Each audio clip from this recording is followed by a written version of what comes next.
시정연설 함께 지켜본 세 분의 전문가와 함께 지금부터 분석해 보도록 하겠습니다.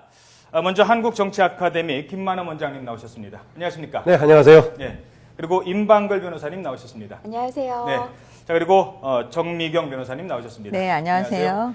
자, 일단 대통령 시정연설 다 보셨죠?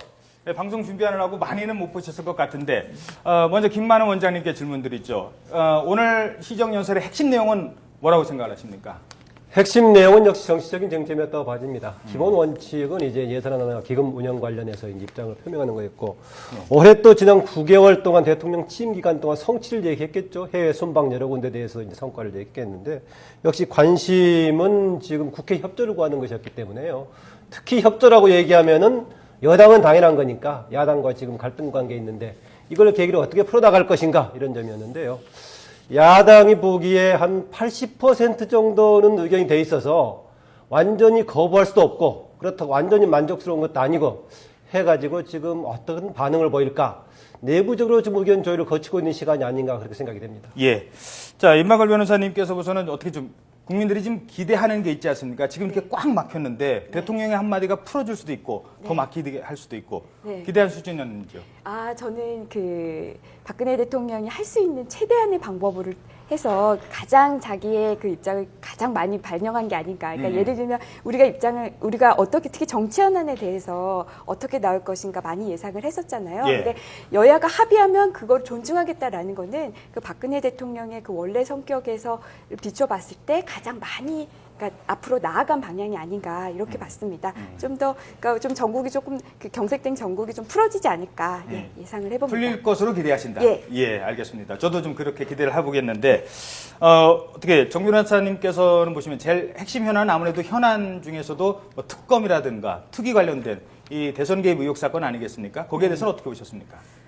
원래 예상하기로는 그 부분에 이제 언급이 전혀 안 될 거다. 이렇게 예상을 했었는데 오늘 보니까 그냥 여야가 합의하면 받아들이겠다. 이렇게 좀 전진된, 좀 진전된 좀 입장이 나왔는데요. 제가 볼 때는 그냥 공을 이제 국회로 다시 좀 넘긴 것 같은 느낌이에요. 대통령께서. 그래서 제가 볼 때는 앞으로 이제 국회에서 이거를 어떻게 이제 해결하느냐의 문제가 있는데 제가 볼 때는 지금 현재 새누리당이 그럴 능력이 있을까 하는 의구심이 있습니다. 그러면 다시 국회 내에서 지금 난장판이 될 가능성이 굉장히 높거든요. 그래서 제가 볼 때는 이게 전국이 이게 해결되는 게 아니고 앞으로 더 복잡해지지 꼬인다. 않을까. 그런 생각이 듭니다. 아무래도 김만흠 원장님께서 가장 좀 잘 분석을 하실 것 같은데 모든 현안을 합의를 하면은 받아들이겠다에 모든 현안에는 특위 그리고 특검이 포함되어 있는 건가요? 당연히 포함되어 있겠죠. 그런데 사실은 이게 실질적으로는 대통령한테 특검 특위를 요구할 수 있지만은 형식상으로 봤을 때는 대통령한테 요구할 사항이 아니죠. 국회가 당사자가 주체가 돼가지고 특검 법안 만들고 특위 구성하면 되는 것인데 새누리당이 전혀 움직이지 않죠. 그렇죠. 결국은 대통령이 결정해야 움직이지 않느냐 이런 방향에서 움직이는 건데 어제 이제 그 민주당 국회의원들이 대통령한테 시정연설에 포함해달라고 청와대 앞에까지 가서 이제 뭐 요청서를 보내드리기도 했었는데요. 저는 아까 제가 80% 정도는 야당도 조금 충족시킨 거 아니냐라는 의견을 했던 배경에는요. 하나는 대통령이 그냥 현안하고 관련된 정치적인 쟁점을 빼버리고 그냥 그동안에 국정에 관한 일반적인 얘기만 국민들을 향해 산다거나 경제 중요하니까 국회에서 뒷받침해달라거나 이런 일방적인 얘기로 끝날 수도 있다. 그런데 현안을 언급했단 말이죠. 현안을 언급했는데 제가 조금 빠졌다는 얘기는 지금 그냥 국정원 댓글 관련 문제만 된 것이 아니라 국정감사 과정 속에서 여러 기관들의 지금 개입 논란이 됐지 않습니까? 국가기관에 대한 신뢰가 떨어졌는데 이런 부분에 대한 대통령이 적어도 뭔가 전향적인 조치를 하겠다. 이런 부분이고 또 하나 국회에다 이제 여러분들이 뭔가 결정해서 합의해서 결정하면 받아들이겠다라고 했을 때 정미영 변호사께서 지적한 대로 과연 새누리당이 자율성을 가지고 상당히 융통성을 가지고 민주당, 야당과 타협해서 뭔가 만들어낼까? 이 부분이 과제로 남아 있습니다.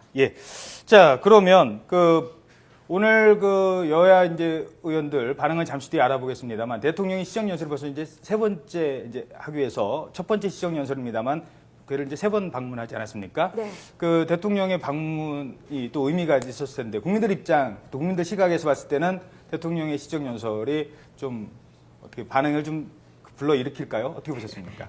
글쎄요, 저는 일반 국민 입장에서 봤을 때는 저는 예. 굉장히 긍정적으로 봤어요. 우선 이 대통령 시정연설이라는 게 그 역대 대통령 중에서는 네 번째죠. 처음에 그 노무현 대통령, 노태우 대통령, 노무현 대통령, 이명박 대통령에 있어서 네 번째였는데, 예. 글쎄요, 오늘 그 시정연설에서 박근혜 대통령이 앞으로 이제 국회마다 자주 오겠다라는 그 메시지를 전했잖아요. 예. 그러니까 이 시정연설이라는 게 그러니까 대통령이 앞으로 국정 운영을 어떻게 할지 국회와 국민에게 설명하고 동의를 구하는 아주 좋은 자리라고 저는 생각을 해요. 예. 예, 이런 자리가 자주 마련될수록 국민들한테도 국회와 뭔가 대통령이 같이 뭔가 소통을 하는구나. 예, 소통을 하는구나라고 생각할 거기 때문에 예. 굉장히 긍정적으로 바라보지 않았을까 생각합니다. 예, 알겠습니다. 만족할 만한 수준이 조금 아닐 수도 있다. 그리고 특히 이제 무엇보다 이 새누리당의 역할이 중요하다고 말씀을 하셨는데, 그러려면 지금 가장 큰 걸림돌, 무엇을 풀어야 될까요? 지금 제가 볼 때는 그 국정원 댓글 수사와 관련된 여러 가지 지금 그 흐름과 문제점이 많이 나왔잖아요. 그러니까 예. 제가 볼 때는 민주당에서 특검 요구하는 건 어떻게 보면 당연한 것 같아요. 그래서 이제 이 국정원 댓글 수사에서 최동욱 그거를 기소했던 최동욱 총장이 사라지고 그다음에 그 팀장이 막 징계를 먹고 이런 상황인데, 그냥 이 상황에서 우리가 그 재판 결과를 기다려보자 이렇게 말씀하시는 거는 민주당으로서는 좀 받아들이기 어려울 것 같아요. 그래서 예. 제가 볼 때는 특검에 대해서 여야가 정말 전향적으로 새누리당이 그걸 검토를 해야 될 것 같아요. 왜냐하면 특검의 결과물이 우리가 원하는 대로 예. 많이 나오지 않는다고 할지라도 이 정쟁을 끝마치는 기능이 있거든요. 순기능이 있습니다. 그러니까 특검에 대해서는 그 새누리당이 적극적으로 검토해 볼 필요가 있다고 생각합니다. 적극적으로 검토할 필요가 있다.